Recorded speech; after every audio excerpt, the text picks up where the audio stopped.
तुम्हें कोई दूसरा पनिशमेंट देता है तो तुम जिंदगी भर मजदूर रहोगे।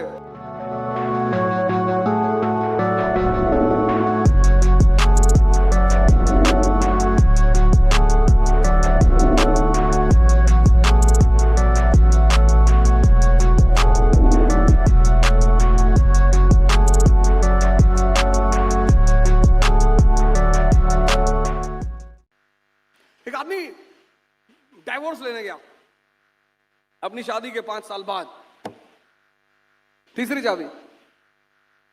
उसने जज से कहा, साहब मुझे डिवोर्स चाहिए। बोले क्यों? बोले ये मेरी बीवी जो है ना, ये मुझे बर्तन फेंक के मारती है। तो बोले कब से मार रही है? बोले साहब 5 साल से मार रही है। तो बोले आप डाइवोर्स लेने आए हो?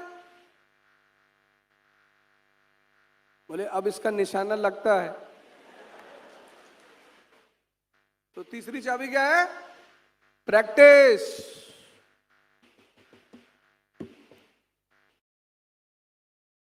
Now that you are here, start your website with Hostinger today. Fast loading, efficient.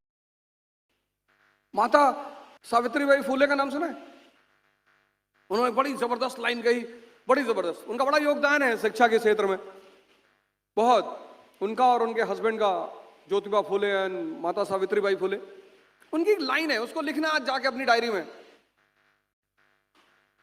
कि तुम्हारा सबसे बड़ा दुश्मन है अज्ञानता। इग्नोरेंस, नॉलेज नहीं, अज्ञानता। उसको पकड़ो, पीटो और अपने जीवन से बाहर निकाल दो।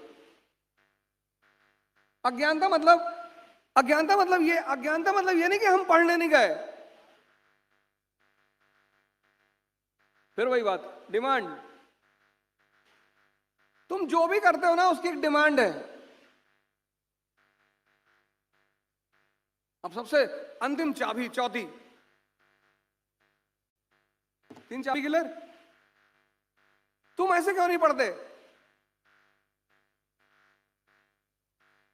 तुम भी ऐसे पढ़ो। पढ़ाई क्या है? सीख है। तुम सोचते हो मेरा सिलेक्शन नहीं हुआ तो नेता बन जाना, मंत्री, इलेक्शन लड़ जाना।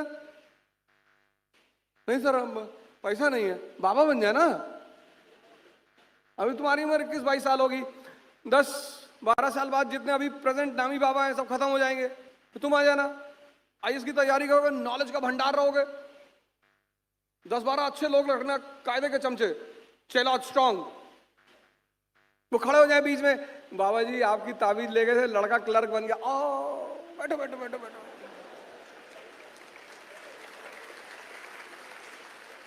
एक कोई इधर से खड़ा हो जाएगा कि बाबा जी वो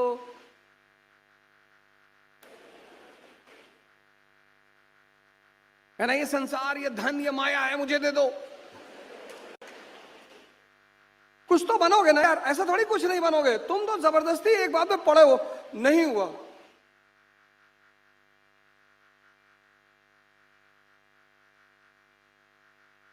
और फिर ये समाज और महान है। जीवन में तुमको 1 या 2 आदमी मिलेंगे जो तुम्हें प्रमोट करेंगे, चढ़ाएंगे मॉरली। कभी कभी तो परिवार वाले ही इस बात को नहीं समझ पाते। आईएएस की प्रिपरेशन, किसी भी चीज की प्रिपरेशन एक स्ट्रेस है। किसी भी चीज की तैयारी एक स्ट्रेस है। उसमें से परिवार कभी कभी ना समझी में कि अब की बार नहीं हुआ तो शादी कर देंगे।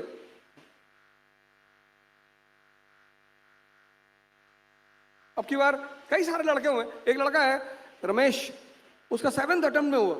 उसने कहा मुझसे कि सर मेरे पिताजी हर बार जब मैं फेल होता था तो कहते थे कोई बात नहीं, जब तक अटेम्प्ट है मैं अपने आप को बेचकर तुम्हें पढ़ाऊंगा।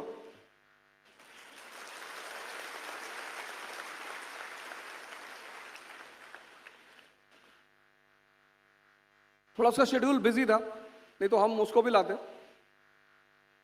तुम क्यों डरते हो यार? डरना एक नैसर्गिक चीज है, ऐसा नहीं कि नहीं होनी चाहिए। नहीं है तो भी चेकअप कराना पड़ेगा कि हम डरते ही नहीं। पुलिस वालों पे पत्थर फेंक दिए, फिर पुलिस वाले क्या करेंगे? सबसे खतरनाक सेवा है देश की, सो नहीं पाते ये। और सबसे ज्यादा लोग गाली पुलिस वालों को देते हैं। इनको छुट्टियां नहीं मिलती और जॉब ऐसी है, दिन में 10 आदमी से मुलाकात करनी है, 9 बदमाश हैं। अब एक उसमें कोई अच्छा आदमी मिल गया, तो अब जब 9 आदमी से आप एक तरह की बात करेंगे तो 10वें से कैसे चेंज करेंगे? तो वो भी उसी में आ गया, हमारे साथ बदतमीजी कर दी। नहीं नहीं भैया, वो सबसे खतरनाक जॉब है इंडिया की, पुलिस। सबसे खतरनाक। चौथी चाबी जो है, फोर्थ,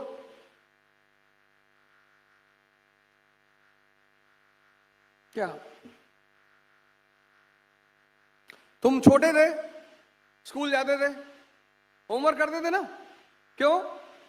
डर की वजह से कि मैडम उठा के सो पटक देगी, उठा के।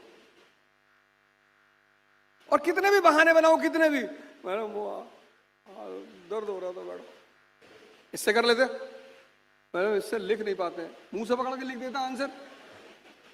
मैडम मैडम तो कुछ सुनती नहीं थी बचपन में। और तुम लोग के समय में तो टीचर गलत मारते थे, हम लोग के समय में उनका मारने का तरीका बड़ा साइंटिफिक था।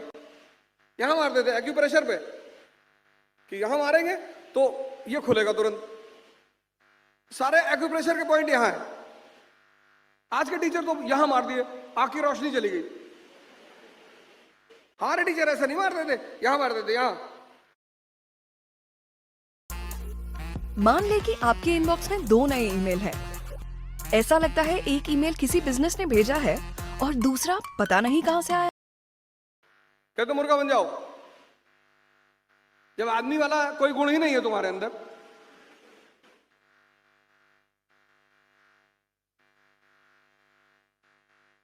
तो चौथी चाबी,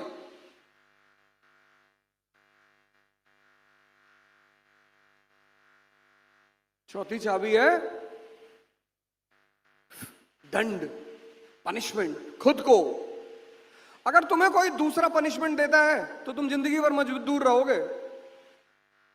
खुद को जिंदगी में खुद को डिसिप्लिन करने का सबसे प्यारा तरीका है खुद को पनिशमेंट देना।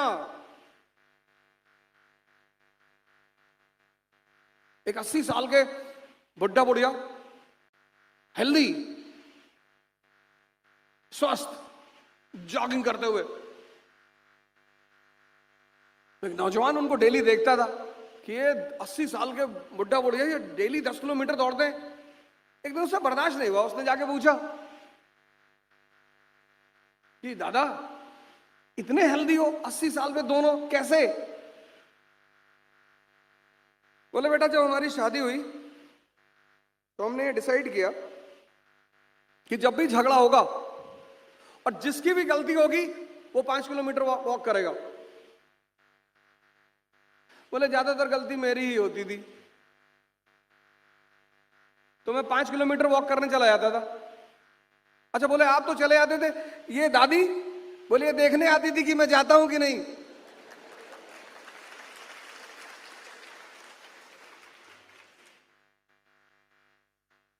तुम इतनी मेहनत करते हो, इतनी,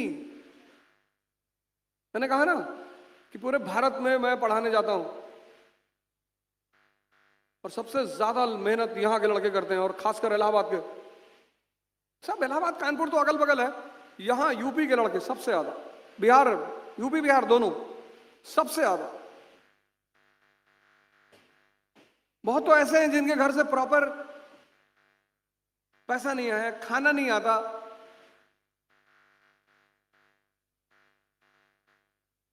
बहुत सारे। रामेश्वर, एक इतनी प्यारी कहानी, अब ये अपने, ये आपको बताएंगे प्री में क्या करना, मेंस में क्या करना। इस आदमी सामान्य घर, पिताजी किराना, छोटी मोटी दुकान, कोरोना में सब बंद, खत्म, घर को चलाना है, भाइयों की स्कूल की फीस जमा करनी है।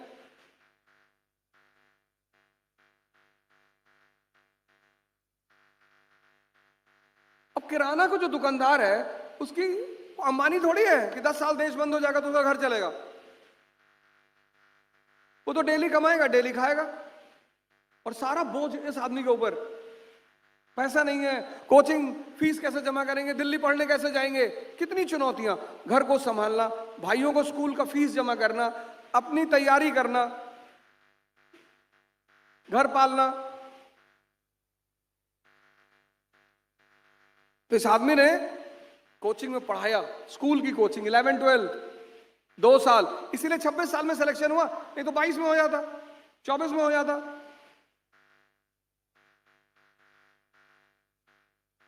ये देखो, ये कोई सुनी कहानी नहीं, तुम्हारे सामने बैठा हुआ आदमी। मैं जब भी किसी को बुलाता हूं तो मैं एक चीज का ध्यान रखता हूं कि उसकी जो बैकग्राउंड हो वो तुम्हारे लिए प्रेरक हो। सैफन हसन